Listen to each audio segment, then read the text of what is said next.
पावन त्योहार होली की चमक धमक दिखाई दे रही हो।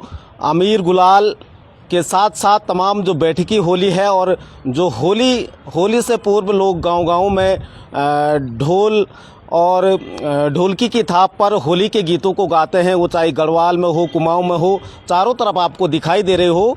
लेकिन रुद्रप्रयाग जनपद के अगस्त्यमुनि विकासखंड के तलानागपुर पट्टी के 3 ऐसे गांव हैं जहां होली के रंगों से वो काफ़ी कोसों दूर हैं। इन गांवों में कभी भी होली का त्यौहार नहीं मनाया जाता है।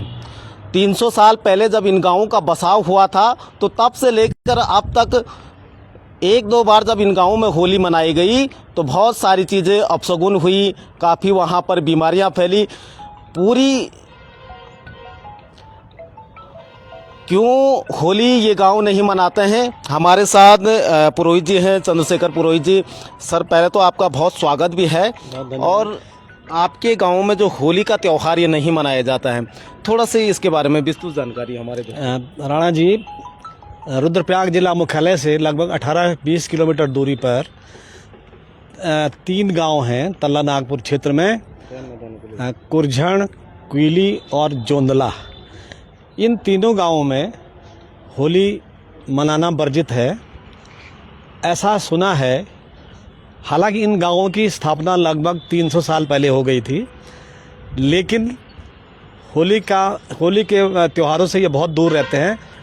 ऐसी मान्यता है कि बहुत पहले, लगभग 200 साल पहले गांव में होली खेली गई थी और होली खेलने के तुरंत बाद सारे गांव में हैजा की ज़बरदस्त बीमारी फैल गई थी और उसमें आधी से ज़्यादा जनसंख्या को काल कवलित होना पड़ा। लोगों ने कहा, भाई ये अपशगुन क्यों हुआ, कैसे हो गया? तो हमारे वहाँ पर क्षेत्रीय जो भूम्याल देवता है, भेलदेव देवता या भेलदेव देवता उनको कहते हैं, उनको पास पूछने गए कि आखिर ये ऐसी घटना क्यों हो गई। तो देवता ने बताया कि इस इलाके में, मेरे क्षेत्र में होली नहीं खेली जानी चाहिए थी और आपने गलती कर दी है कि यहाँ होली खेल दी। तो लोगों ने क्षमा याचना की कि आज से हम यहाँ होली नहीं खेलेंगे और बहुत वर्षों तक लोग होली नहीं खेलते थे। फिर काफ़ी समय के बाद पुनः प्रयास किया गया और लोगों ने होली खेलने का कार्यक्रम आयोजित किया और यही घटना दोबारा भी हो गई। फिर हैजा फैल गया, बहुत सारे लोगों की जान चली गई और सारे गांव में बड़ा शोक का माहौल पैदा हो गया। लोग फिर देवता के पास गए, क्षेत्रपाल देवता के पास, कि महाराज ऐसा क्यों हो गया। तो क्षेत्रपाल देवता ने कहा कि देखिए, हमने आपको बताया था कि इस इलाके में, इन 3 गांवों में जहाँ जहाँ मेरा क्षेत्र है, यहाँ पर होली खेलना वर्जित है और आपने इस नियम का पालन नहीं किया, इसलिए आपको ये दंड मिला। भविष्य में आप ऐसा न करें। तो लोगों ने देवता से क्षमा याचना की और तब से लेकर के आज तक उस गांव में कोई होली खेलने का साहस भी नहीं करता है। गांव के लोग ये भी नहीं जानते हैं कि होली का त्यौहार कैसे होता है। एक थोड़ा सा एक मान्यता, कुछ लोग ये भी मानते हैं कि वहाँ पर जो देवी है, नंदा देवी या त्रिपुरा सुंदरी देवी, उनका भी कुछ दोष है। इस कारण भी कई लोगों की ये मान्यता है कि शायद इसलिए होली यहाँ पर इसलिए भी नहीं मनाई जाती होगी। और आज के दिन तक, मुझे 72 साल की उम्र हो गई है, हमने आज तक उस गांव में कभी भी होली न खेली है, न किसी को खेलते हुए देखा है। धन्यवाद। रुद्रप्रयाग के 3 गांव ये हैं, कुइली, कुरझण और जोंदला गांव। इन तीनों गांवों में होली का त्यौहार नहीं खेला जाता है। सर एक सवाल ये भी उठता है कि अब बहुत हमारा भारतवर्ष चंद्रमा की बात करता है, विज्ञान की बात करता है, इतनी बड़ी बड़ी आधुनिक युग आ गया है, 21वीं सदी है। और इस सदी में कहीं लोग तो ये भी मानते हैं, चलो जी ये रूढ़िवादी परंपरा है, इनको अब तोड़ देना चाहिए। आपके यहाँ बच्चों का मन भी करता होगा जब वो दूसरे को बच्चों को देखते होंगे, तो क्या अब भी क्या वही डर का माहौल है या फिर? राणा जी, बिल्कुल आपने सही कहा। हमारा जो क्षेत्र है, ये बहुत शिक्षित लोग हैं, यहाँ पर बड़े अच्छी नौकरियों में भी हैं, लेकिन कुछ ऐसा भय लोगों के अंदर पैदा है। अगर फिर से होली खेलने का प्रयास किया गया तो कहीं ऐसा ना हो कि ऐसी घटना फिर दोबारा हो जाए।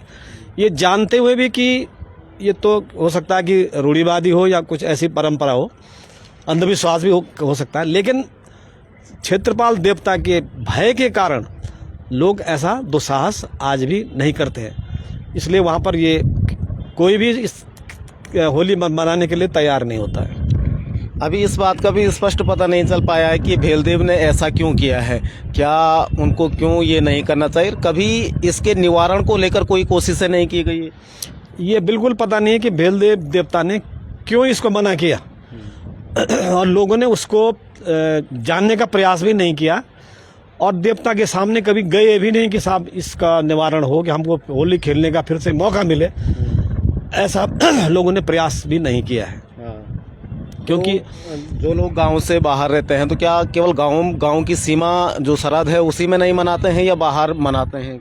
गांव के बाहर लोग होली मनाते हैं, लेकिन उस सीमा के अंदर नहीं मनाते हैं। बाहर तो आप मनाते हैं, वही कुछ किसी का आज तक कोई बुरा ऐसा सुनने में तो आया नहीं है, लेकिन गांव की सीमा में, इन 3 गांवों की सीमा में किसी को साहस नहीं होता होली मनाने का। अच्छा जी।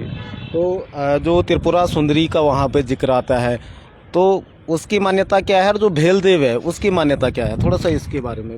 त्रिपुरा सुंदरी और या नंदा देवी, ये दोनों तो दुर्गा जी के रूप है, इनका बृहद स्वरूप है, तो ये भी हमारी इष्ट देवता हैं।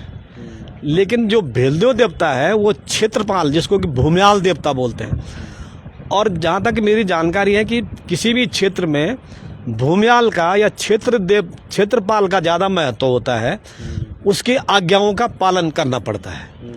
तो अब क्षेत्रपाल जी ने वहाँ मना किया है तो इसलिए लोग साहस नहीं करते हैं उसको मनाने का। बाकी त्रिपुरा सुंदरी और नंदा जी से तो ऐसा कोई बात हुई नहीं, कोई इस तरह की उनसे पूछा जाए। क्षेत्रपाल जो भेलदेव हैं उसकी स्थापना गांव में कब हुई थी, और उसको शिवजी का एक गण माना जाता है, शिवजी का रूप माना जाता है, क्या है? हाँ, उस गांव की जब से शुरुआत हुई है लगभग 300 साल पहले, तो वो भेलदेव का मंदिर तब से बना हुआ है, उसकी स्थापना तब से हो रखी है। और ये माना जाता है कि ये शिव जी का गण है, शिव जी के जो गण होते हैं वो हैं ये, तो इसलिए वो उस क्षेत्र के रक्षक भी हैं और लोग उनकी आराधना करते हैं। वहाँ बड़ी पूजा होती है। आजकल ही वहाँ पर बड़ा अच्छा सा मंदिर बन रहा है, लोगों में बड़ा उत्साह है, लोगों ने मंदिर बनाने के लिए काफ़ी प्रयास किया है। तो भेलदेव के प्रति लोगों की असीम आस्था है। और बाकी रही बात त्रिपुरा सुंदरी और नंदा देवी, तो नंदा देवी का तो पात बेड़ा उत्सव वहाँ पर होता ही है हर 12 साल में, और त्रिपुरा सुंदरी के पास भी, या जिसको सुमुखी देवी या बाला सुंदरी भी वहाँ पर कहते हैं, उसमें तो नवरात्रों में भी पूजा